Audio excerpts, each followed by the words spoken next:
Welcome to Liesl's Artistic Studio. I'm so glad you're joining me today because we are just going to have some fun. Let's paint something without the fear of making mistakes. Loose is the goal, perfection isn't. We'll let the water do the work, we'll keep it simple, and just sit back and enjoy the painting process.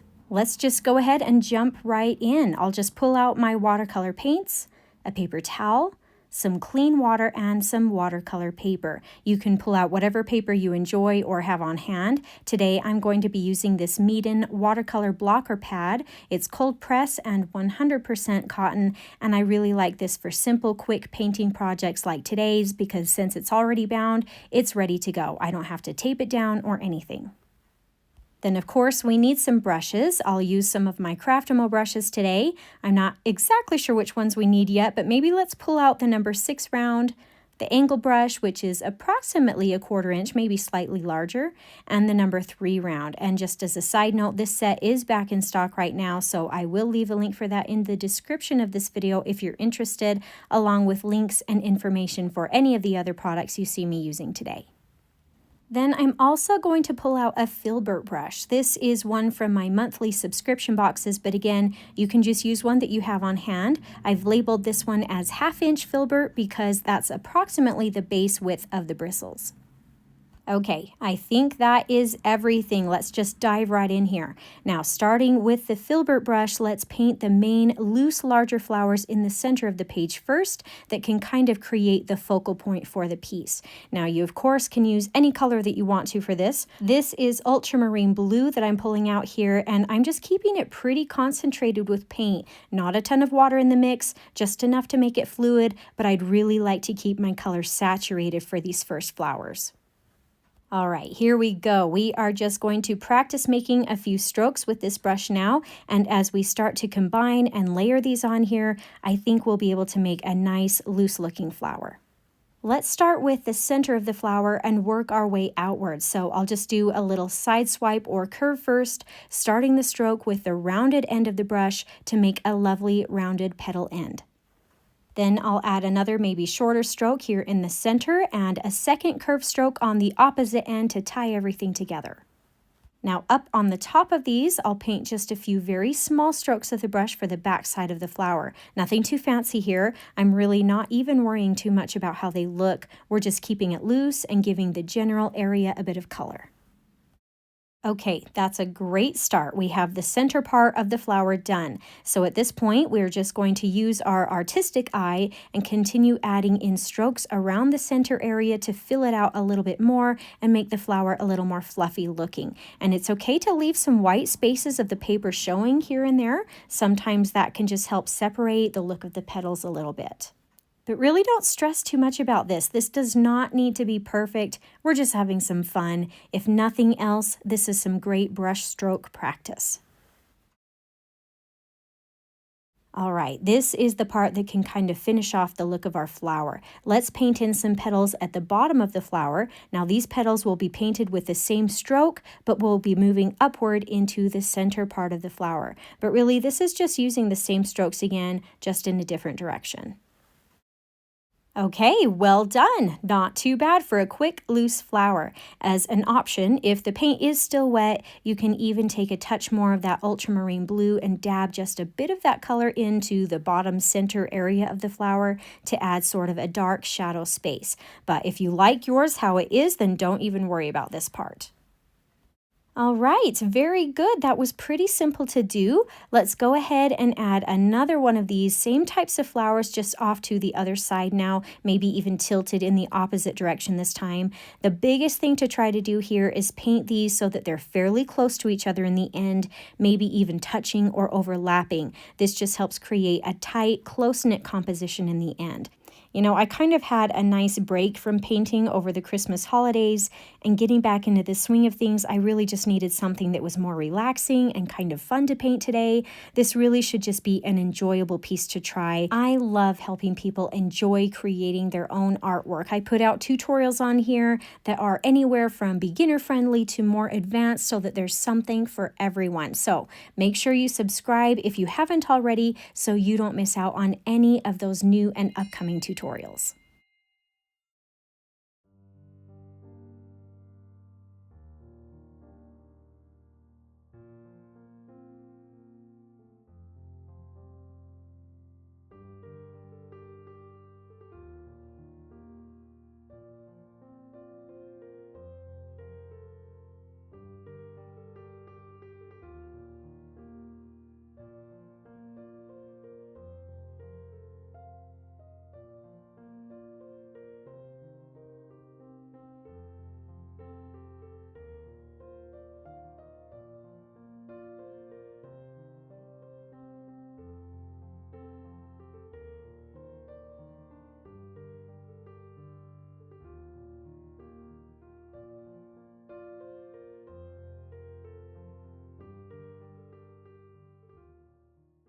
Okay, pretty good. Now, some of these petals down here don't feel quite right to me, but that is okay.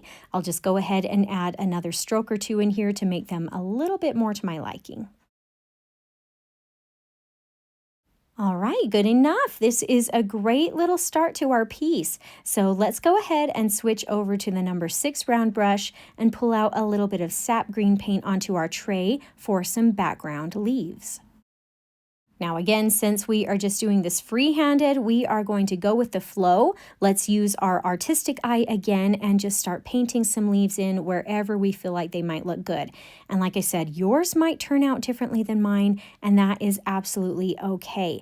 I'm going to try to keep these leaves pretty close to the main flower centers though. These are going to be a little bit larger in size right now. Later on, we might want to add in some smaller ones, but there's nothing too fancy about painting these in. I'm just painting in a really loose, rough looking leaf shape here just to fill in some of the space. And for an extra added bit of character to these, I might even leave a center line in here that is white or unpainted just to break up the color a little bit and also create the look of a center vein line.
That seems like enough of these leaves for now. It is important to remember to not overdo additions like this right away. We can always add in more later if we need or want to, but once as they are there, then it's really hard to take them off. Less is more sometimes.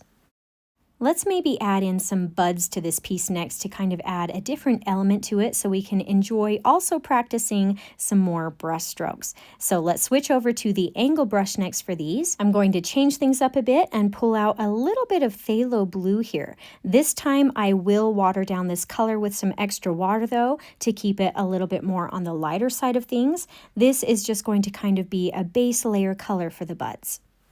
Now we are going to paint these next petal strokes using a two-toned paint technique. I absolutely love doing this. It's something I've shown in other tutorials before, and it is so much fun.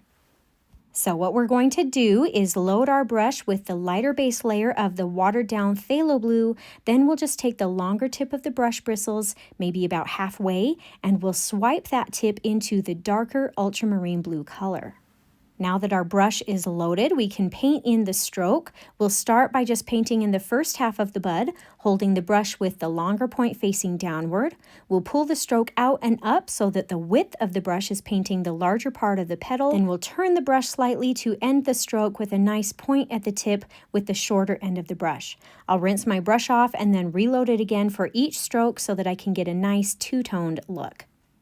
I know this might seem a little bit tricky to do at first, and it can take some practice to get the hang of, but once as you've got it down, you really can whip out some awesome flowers using this technique. The main thing here is to be in control of your brush. Go nice and slow if you need to. Watch where that paint is going and what it's doing so you can adjust or turn the brush in the way that it needs to go. Okay, now that we have the first half of all of these buds on here, we'll just let them dry a little bit and then we can add in the second half. Now the second half is very similar to the first. We're going to load the brush in the exact same way as we did before. We're even going to hold the brush in the same way as we did before. This time though, to make the stroke, what we want to do or watch out for is making sure to follow along the outside edge of the first stroke as we paint this in. I'll start with my bristles pretty much lined up with the outer edge. Then as I start to pull out on the stroke, I'll turn my brush to the wide side, but I will be careful to keep that shorter end of the brush following or touching that outer edge of the first petal. Then I'll turn the brush again at the end to finish off that stroke with a nice point at the top. Isn't that gradient of color so fun that goes from the light to the dark blue? And painting these in how we did leaves a very natural looking line in the center that creates that closed bud feel.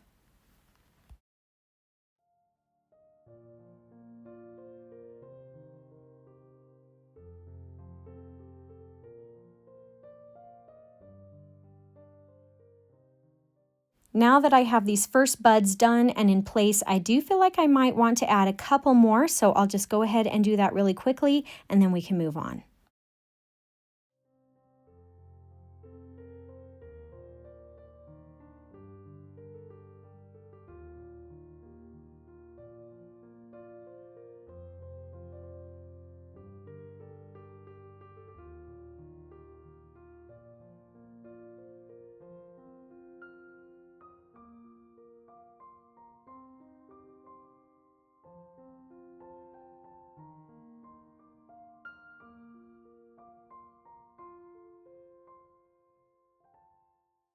All right, next up, now that these main large flowers in the center are dry, let's go ahead and finish off the look of them by painting in the stamen area. I'll switch over to the smaller number 3 round for this and pull out maybe a bit of ivory black paint.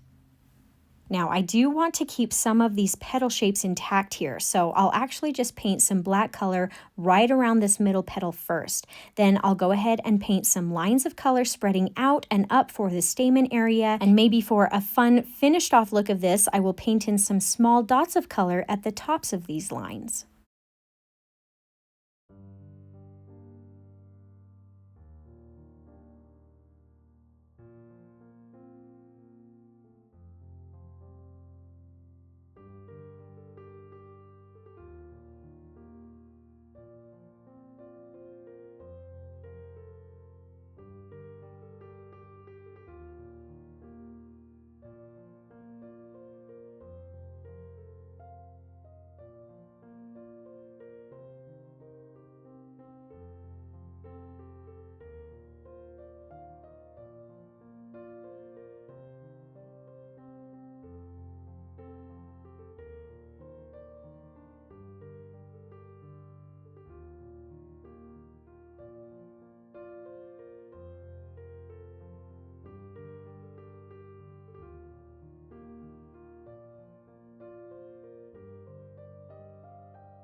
Okay, good enough. Now, using some of the sap green that's already on our tray and this number 3 round brush, let's paint in the greenery that surrounds the buds. I'll just use some very simple strokes for this, starting out with a point at the tip and very little pressure on the brush. Then I will push down on the stroke to make it a little bit wider in the middle and let up at the end.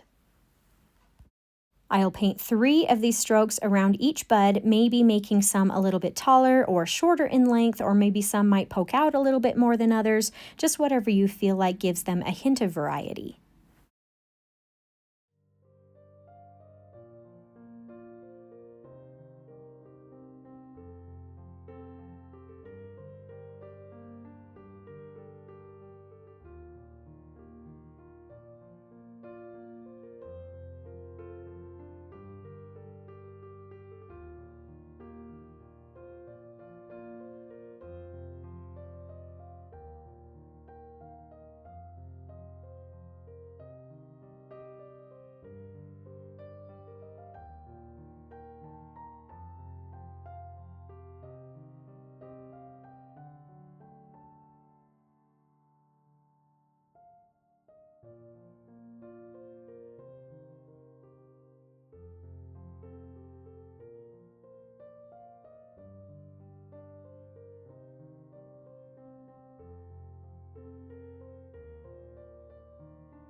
Perfect. Now I'll just take a touch of the sap green, and using the very tip of the brush, I'll paint in some very thin stem lines extending from the buds down into the center of our floral spray.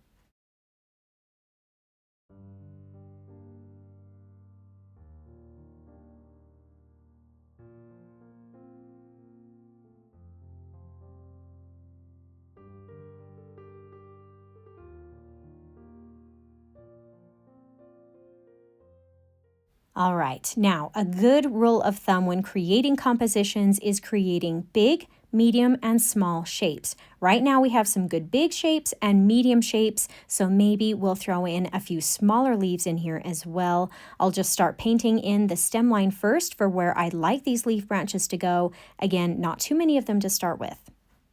Then I'll paint in some smaller leaves using the number 3 round coming off from those stem lines. Again, nothing too fancy, just very simple leaf shapes.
Okay, pretty good. Now this is the time to take a step back from your painting and see what else it might need. Maybe it's good just how it is. You'll have to be the judge on that. I actually might try something a little bit crazy on mine. I have this little plastic snowflake template here, and I may just try adding a few light background snowflakes to this piece just for fun. I've actually made some fun Christmas cards with this before. This little template has come in pretty handy for me. Now, if you have a sponge or something that might work better than a brush, go ahead and use that. I don't have one on hand at the moment, so I'm just going to take a little paint in my bristles and dab that onto my snowflake template here. After the area is covered, I'll pull the template off and actually dab it with my paper towel to lighten it up and take off some of that excess paint. And there we have a pretty little snowflake, so easy to do.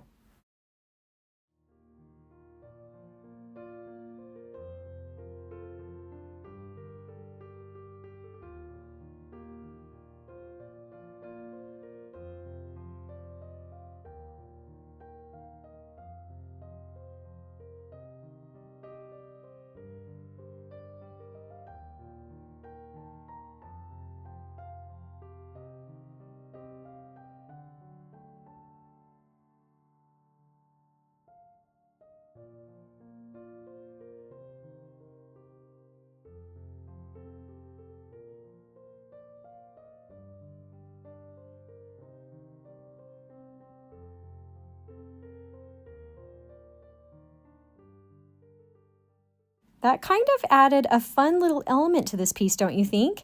And at this point, there are just a couple of spots that I might add an extra leaf or two in, but again, you'll just have to be the judge on what your painting needs.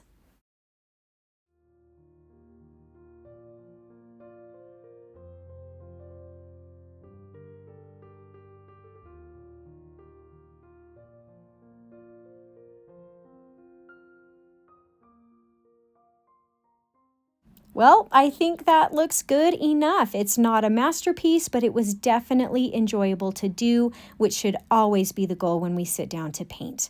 I'll just cut my paper out of this watercolor block pad here, and I'll have my finished painting. I'm so glad you joined me today. I truly hope you just had some fun with this one and maybe even learned something new. If you did enjoy this tutorial, I hope you'll consider subscribing to my channel so I can continue to help you discover your artistic side.